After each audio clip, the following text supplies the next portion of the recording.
Hi guys, yun nga, welcome po sa ating vlog ngayong araw na ito. Hapon pala. Kasi hapon na dito. Dito ako ngayon sa work ng misis ko at susutuin ko siya. So yun nga, this is my first vlog at medyo wala pa akong maisip na mga gagawin, content. Kasi hindi ko alam. Kasi mahirap parang nahirapan pa ako. Nag-isip ako ng mga content. So ito na lang muna, yun nga, at itong first video ko, at dito ikukwento ko lang yung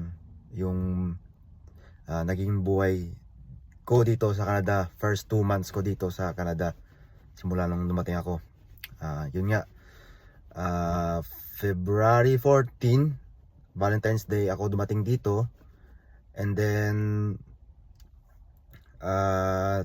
kinaumagahan yun, ano pa yun, snowstorm, sorry, snowstorm ba yun, kinaumagahan, kagabihan, oh yes, 15, pumunta kami ng Montreal para i-surprise yung mga parents ko. Yun, at na-surprise naman sila. And then parang ano naman pangalawang beses ko na to bumalik dito sa Canada. First is sa Montreal, at ngayon dito naman sa Ontario. So sa pagpunta ko dito, sa weather, okay naman, kasi naranasan ko rin yung snow nung una kong punta. Pero hindi yung katulad nung pagpunta namin sa Montreal na snowstorm talaga. At as in, malakas ang hangin, maraming snow, yun. And then sa weather, after nang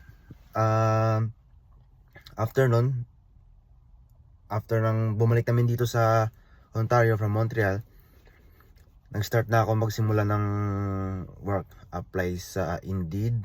Yes, Indeed. Tapos Indeed lang pala, Indeed lang yung in-applyan ko. Pasa lang resume, kahit anong work, tatrabahuin, basta makahanap lang. Kasi almost nagpahinga 1 week. Yes, almost 1 week ako nagpahinga, na tambay lang, kain, tulog, nood TV, laro. Yun lang ginagawa ko. As in, wala akong ginagawa. So parang ako naman, parang nababagot ako na hindi pwede sa akin yun. Kasi parang una sa lahat, hindi naman ako mayaman, di ba? Hindi naman ako mayaman na maraming pera na kahit hindi ako magtrabaho ng 1 buwan. At hindi rin ako pwede umasa din sa wife ko, kasi hindi naman malaki din ang sahod niya. Hindi din ako pwede umasa sa mga magulang ko, kasi may sarili na akong pamilya, may asawa na ako, wala lang anak. And then parang yun na feel ko, kaya na pressure ako na maghanap ng trabaho, na mag-apply kahit anong i-apply ko, kahit janitor dyan, basta makapagsimula lang. Kasi yun yung sinasabi nila, na tamang sinasabi ng mga tao na dito sa Canada hindi mo magagamit yung kung anong pinag-aralan mo sa Philippines, sa Pilipinas. Hindi ko naman generalize generalize lahat. Ang patang-tawag dun, basta ganun. Hindi ko naman siya nilalahat, pero may iba kasi na talagang maswerte na nagagamit dito ang kanilang course sa Pilipinas or inalis ang trabaho. Pero halos dito talaga is nagsisimula sa simula sa una, sa umpisa, sa bottom talaga. Na ako, back in the Philippines, nasa government, as a government employee ako. Sabi nga, Navy ako dati sa Pilipinas. And tapos din ako ng marine engineering. Pero pagdating dito sa Canada, hindi ko nagamit yung pagiging Navy ko at hindi ko nagamit yung pagiging Marine Engineering ko. Kasi iba ang qualifications dito. Kaya parang yan yung totoo na sinasabi nila na hindi lahat talagang magsisimula ka talaga sa umpisa. So ayun, mga 1 month, mga 2 weeks lang. Mga 2 weeks ako nagpasa ng resume. And then yun, may tumawag. At ayun, natanggap ako. At pasalamat sa Diyos, natanggap ako sa araw na yun. Interview ako ng Martes. Interview ako ng... Kailan ba ako nag-interview? Kasi ano yun eh. Oo. Nag-interview ako ng Monday. Monday. Interview ako ng Monday. Kinabukasan, nagtrabaho agad ako. Excuse me. Nagtrabaho agad ako. And sorry. Yun. Tapos nun, kinabukasan ng trabaho ako. Siyempre, medyo hindi pa ako sanay sa English kasi hindi naman ako nag-English sa Pilipinas.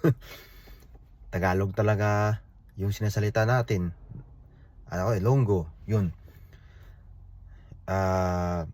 Ako, nahihiya pa ako kasi talagang ibang lahi. Ibang lahi mga kasama mo, pero wala kang magagawa kasi yun talaga ang ang realization na kailangan mo makihalubilo sa mga tao kahit ibang lahi yan kasi para lang may magiging kaibigan ka. Yun. As the time goes by, the days goes by, hindi ko pa siya nahihirapan pa ako. Medyo nahihirapan ako mag-adjust. Kasi sa una is maaga ako palagi nagigising. Although naman sanay ako, pero dito maaga ako nagigising. Tapos magkukommute ako ng 3 bus. Una, Uber kasi hindi ko pa alam eh. Uber una. Kasi hindi ko pa alam yung mga pasikot-sikot dito. Mga the next week, yun, switch na ako sa bus kasi ang mahal ng Uber. Tapos nag-bus na ako. So, talagang sa bus, maaga ako nagigising kasi kailangan kong habulin yung bus na masasakyan ko dapat. Kasi pag na-miss mo yung bus na yun, another time na naman ulit, ilang minutes na naman sila darating. And then ako kasi 7:30 yung pasok ko, kaya kailangan kong habulin. Talagang search sa Google Maps kung ganito ako aalis, ano oras ako makakarating doon. Talagang ganun yung ginawa ko. Yun, the rest na yun is talagang everyday commute. Kasi wala kang makagawa. Wala pa kami nung kotse. Talagang commute. Ang iba nga 1 year nagko-commute pa. Kasi mahirap talaga. Alam mo yun, parang ang hindi mo tawag dito. Hindi mo kasi may iba kasi na may ibang tayong kapwa Pilipino na talagang nagtsatsaga sa bus. Di pa kumukuha ng kotse kasi ang mahal na din. Tapos hindi ka agad-agad na pwede lang kumuha kasi siyempre iano mo yung mga bills mo, mga dapat mong bayaran. Kung kaya ko pa doon kasi ang dami. Dito malaki nga sahod. I-compare natin yung sahod sa Philippines. Dito ang sahod mo sa Pilipinas, dito makukuha mo lang siya ng 1 week. Yan yung reality. Pero isang iglap lang kasi papupunta lahat sa bills. Kaya kailangan dapat marunong kang mag budget dito.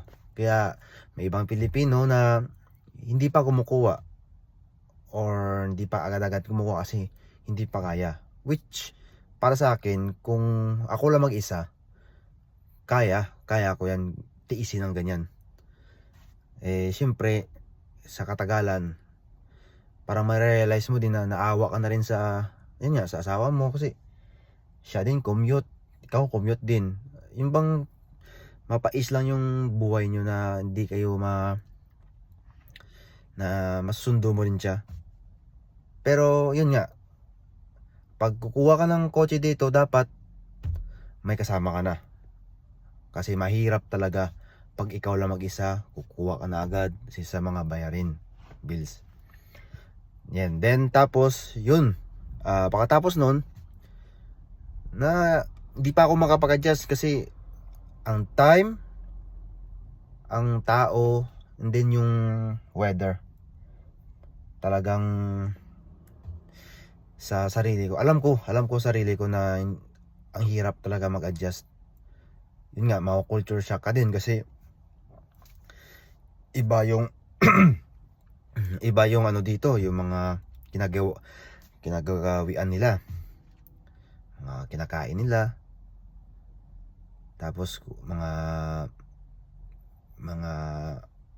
tawag dito, etiquette nila, mga ganun bagay. And then tapos ako na ano ko rin na talagang nahihirapan ako mag-adjust until such time na everyday na pumapasok ka, everyday na tinatanggap mo yung trabaho mo, tinatanggap mo sa sarili mo, lumuluwag na yung ano mo, yung pakiramdam na ay nakakapag-adjust na ako.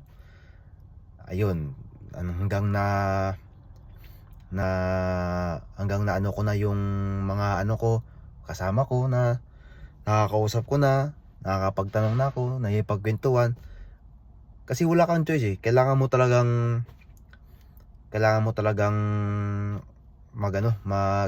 magkipaghalubilo para may magiging kaibigan ka. And then mga expectation din ng iba na siyempre pag dito ka sa Canada, buhay Canada ka eh, mayaman ka eh, gano'n. Diyos ko. Yan ang expectation ng mga family natin or kaibigan natin or mga relatives natin nandyan sa Pilipinas. Pero dito ko rin na-realize kasi akala ko nandyan pa ako sa Pilipinas, ay ganda sa Canada, kaya ko yan, tapos ganyan lang pala hindi yan, ganyan ako. Pero nung nandito na ako, talagang yung mga sinasabi ko na hindi, saglit, madali lang yan, ako na ba yan, ay hindi. Talagang kung ano expectation nyo doon sa Pilipinas, kung ano expectation nyo dito na magandang buhay dito, well, hindi. Totoo lang, real talk, hindi maganda, hindi dito, hindi siya maganda sa una. Pero pag nakapag-adjust ka na, matatanggap mo naman siya. Pero yun nga, ang ibig kong sabihin na expectation dyan na yung mga etong buhay, may sakyan, ganyan. Kasi iba eh. Dito hindi yan trabaho, bahay. Ang kotse, hindi mo siya gusto, pero need mo siya. Kasi ang hirap mag-commute. May mga ibang kapwa tayo Pilipino na natitiis naman. Pero yun nga, sa perspective ko lang is talagang mahirap ang commute. And then kasi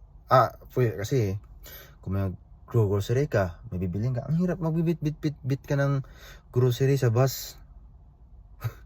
Tapos malamig ang panahon, nag-i-snow. Yun nung doon. Kaya hindi, kung ano man yung expectation mo dyan sa Pilipinas, iba dito. And then tapos weather. Yan nga, nasabi ko na weather. Kaya mananibago ka. At saka bills, yun nga, mga bayarin. Mahal lahat. Pero pag ikaw naman, kung ikaw naman ang masayahing tao, na ako katulad ko, pag bumibili ako ng pag bumibili ako ng pagkain or mga bagay-bagay, mag-grocery, iniisip ko lang yung sinasabi ng mga matatanda dati nga nung panahon ito namin, ano lang, 20 pesos marami ka na mabibili. Dito ganun. Parang iisipin mo na siya na $20, tapos 20 pesos siya. Ay, marami na akong mabibili. 20 pesos lang pala. Ay, mura lang pala. Pero $20 siya. Pero pag kinonvert mo naman sa Pilipinas, mahal talaga. Pero yun nga, wag mo lang i-convert, stay positive ka lang na ay mura lang 19, ay mura lang 2, ay mura lang 5. Yan, ganun lang.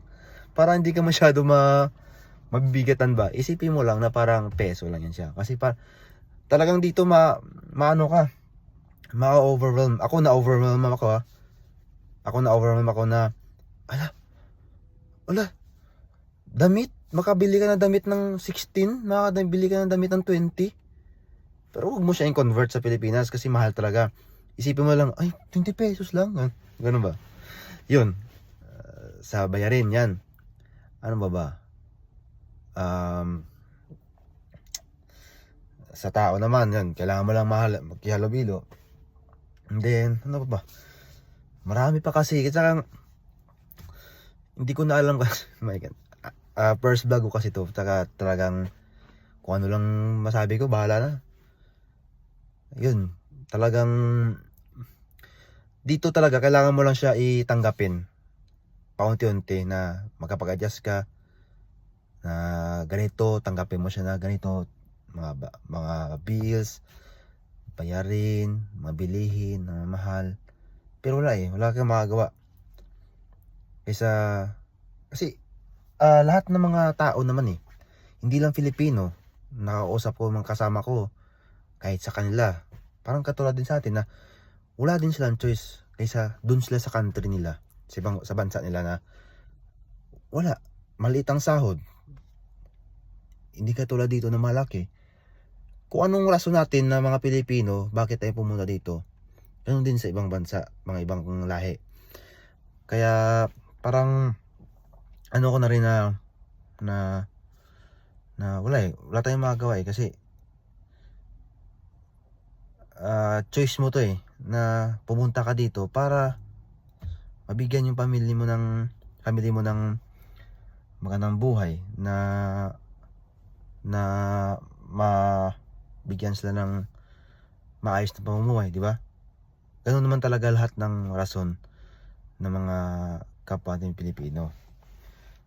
Na ganun talaga. Kaya kailangan mong tiisin, kailangan mo mag-double job, kailangan mo mag-part-time kasi para lang makasurvive. Ganun yung Kaya dati mga grabe, 2 buwang trabaho. Sa mga magulang ko, 2 trabaho. Na ibang may part-time pa, pero na-realize ko din na kasi pala ganito. Hindi pala kasi para kundi hindi kasi para magpayaman or kasi para mairaos yung mga gastusin. Kaya nagdo-double job sila. Kaya parang as the time goes by mo na nandito ka, nakapagtrabaho ka, makakapag-adjust ka na rin na ganito talaga pala, naiintindihan ko ng buhay dito sa Canada. Kasi yun nga, dito lang umiikot yung pero naman pag sa benefits, napakaganda. Wala akong masabi. Napakaganda ng benefits dito sa Canada. Talagang napaka-importante dito yung health. Oo, yung health talaga yung pinaka-importante dito.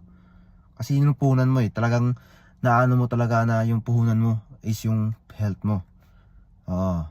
Tapos talagang maramdaman mo rin na pag dito ka, well compensated ka. Na lahat ng hirap mo, lahat ng kahit napupuntahin sa gastos, napupuntahin sa bills, lahat naman ng hirap mo is may parang ano naman parang ano tawag dito, yung ano na well compensated naman na bawi ko naman pala, tsaka ano naman yung ano naman sa parang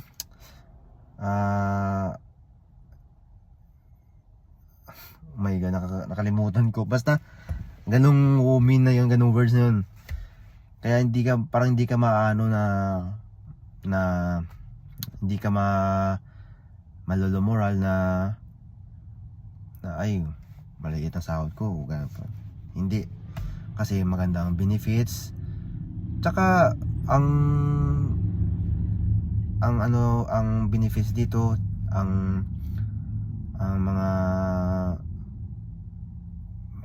bagay na nakapag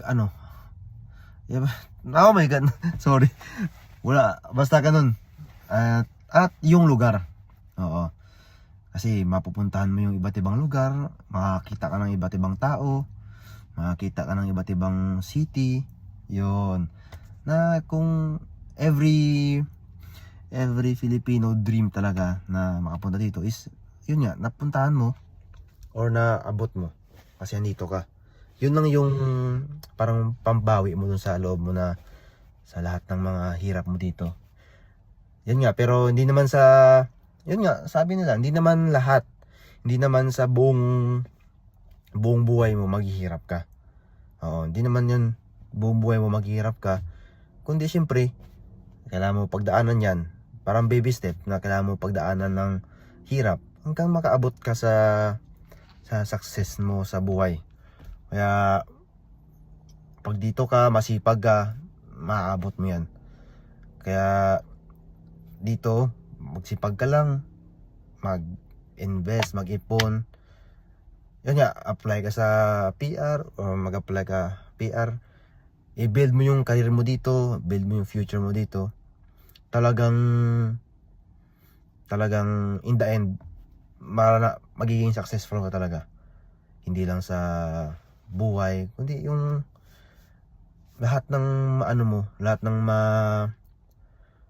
career, hindi sa buhay, hindi sa career mo, financially, lahat, spiritually, yan. Kasi dito mo rin maano na talagang kakapit ka sa Diyos na kailangan talagang mag-pray ka talaga dito, kasi yun nga, hindi mo to teritoryo, tapos kailangan iba't ibang tao na ano mo, kailangan mo, yun nga, mag-pray ka talaga. Napapalapit ka sa Diyos kasi maghahanap ka ng church na magkakapagsimba ka at makakapag-build ka ng community dito. Hindi lang Filipino kundi sa iba't ibang lahi. Kaya yun. So now wala na akong i-share kasi parang ano to impromptu. Biglaan lang, wala akong script, hindi ko naisip to, parang kasi iniisip ko lang baka makapagsimula lang ako ng video ko. So naisip ko ito na anong kwento yung naging buhay ko dito.